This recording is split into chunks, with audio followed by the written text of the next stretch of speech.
All right, guys. So this one right here, I got to be honest, I wasn't too stoked to talk about this one because it's hard to have a conversation like we're about to have in a way that is responsible, right?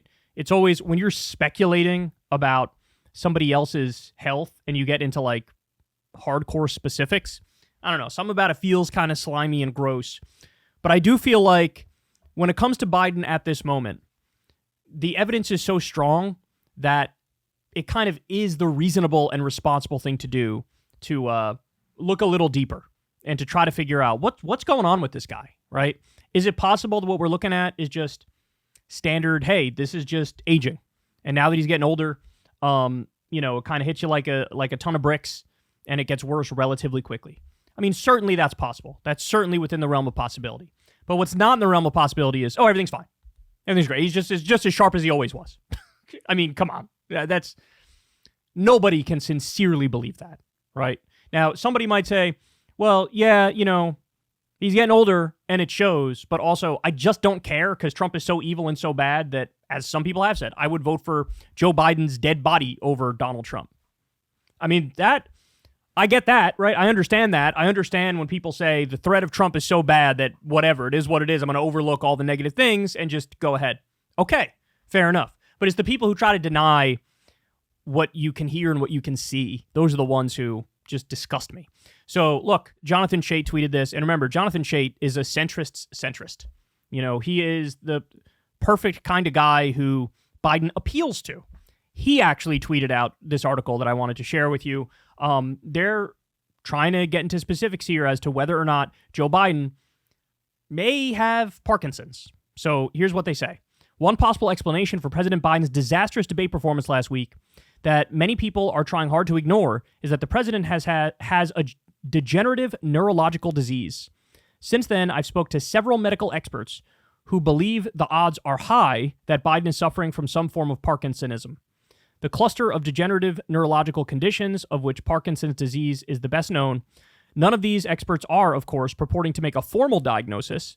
What they are insisting on is that it's deeply irresponsible not to give Biden the sort of medical examination that would be given to any ordinary 81-year-old who had the evident symptoms he's displaying. According to these experts, Biden has been exhibiting various classic symptoms of Parkinson's, including a slowed walk. He definitely has a slow walk. Slight lurching inertia when starting a step or turn. Flat face, which is called hypomimia. Flat face, and you're about to see in a second. I think that's kind of reasonable to see a little bit of that too. I'll show you in a second. A staring look with diminished blinking. The staring look is definitely happening. The diminished blinking, I haven't taken note of that, but perhaps that's happening too. And a low, raspy voice. Definitely. Hypophonia. All occurring together. Quote, the pathologic elements seem fully aligned, one doctor who has treated many Parkinson's cases told me. Now, by the way, Parkinson's, there's shaking with that too, I believe. I haven't seen any shaking from him, right? So maybe, is it early? Maybe we're early in the process here. I don't know for sure. I spoke with two eminent medical academics who are nationally known experts on the subject of Parkinson's and other movement disorders, and whose work on this subject has been cited thousands of times in the medical literature. Both these doctors are chaired professors of neurology at a top medical school. In separate interviews, I asked each of them to comment on Biden's White House physician, Kevin C. O'Connor, claim that Biden shows no signs of Parkinson's and therefore does not need to be tested for the disease. O'Connor's public report on Biden's health back in February made this claim, and according to the White House, nothing has happened since, including Biden's debate performance, has changed O'Connor's view. O'Connor is an osteopath whose specialty is combat medicine. He appears to have no specialized training in neurology, let alone movement disorders such as Parkinson's. So in other words, look, the point they're making at the end there is, remember that doctor, Ronnie Jackson, Trump's doctor? He was just a fucking Trump sycophant and a massive partisan hack, and so he would go out there and say things like, Trump's the healthiest president that's ever lived, and everybody could look at him and be like, that's obviously fucking untrue, right? And it looks like on the Biden team, it's a similar thing, right? The doctor's just sort of covering for Biden. This isn't like, a hardcore professional who's dotting all the I's and crossing all the T's and always telling the truth. That's not what's happening here. So, this is the argument for, hey, maybe some of this is Parkinson's. I saw Michael Moore reference, and we'll talk a little bit more about this later. Michael Moore brought up potentially mini strokes, possibly. mini strokes that have happened. Again, it could just be classic aging symptoms and the beginning of sundowning, because they literally say, hey, he's good from the morning until like 4 o'clock in the afternoon, and then he struggles. Well, that's like literally the definition of sundowning.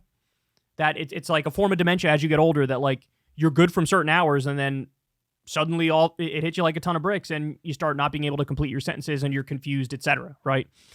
But guys, this is the part, I don't see anybody really discussing this part of it, which I'm about to show you right now.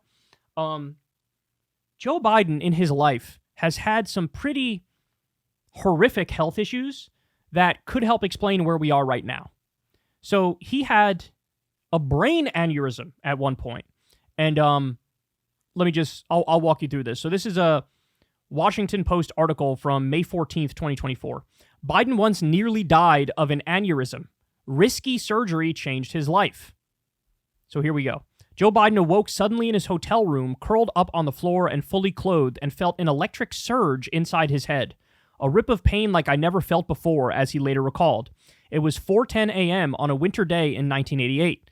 The debilitating headaches had been happening for nearly a year, interrupting his first presidential campaign as the 45-year-old Biden popped up to 10 Tylenols a day. He had been diagnosed with a pinched nerve and for a time wore a cervical collar. Now, as he lay on the floor of his hotel room in Rochester, New York, the pain was even worse. His legs felt dead, and he struggled to turn his head. Instead of heading to an emergency room, Biden flew home with an aide to Wilmington, Delaware, where he tried to get some sleep. Awakened hours later by even greater pain, he rushed to St. Francis Hospital. It wasn't a pinched nerve. Doctors found blood in his spinal fluid and then a dangerous balloon-shaped bulge, an aneurysm, on an artery wall at the base of the brain. Even worse, Biden's aneurysm had already burst, leaking blood around the base of his brain. The danger was immense. If the aneurysm burst again and sent blood coursing into his brain, it could potentially mentally and physically disable him or be fatal. A priest was called to his bedside to deliver last rites. Jesus.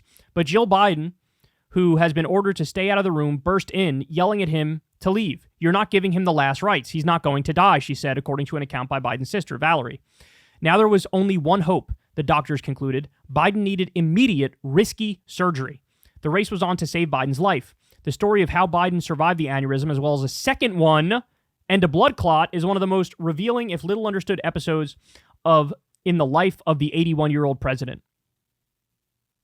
So, I mean, they needed to get in there and do brain surgery. When we were on vacation this past week, we were sitting at the pool, and Crystal's mom made a point that really stuck with me.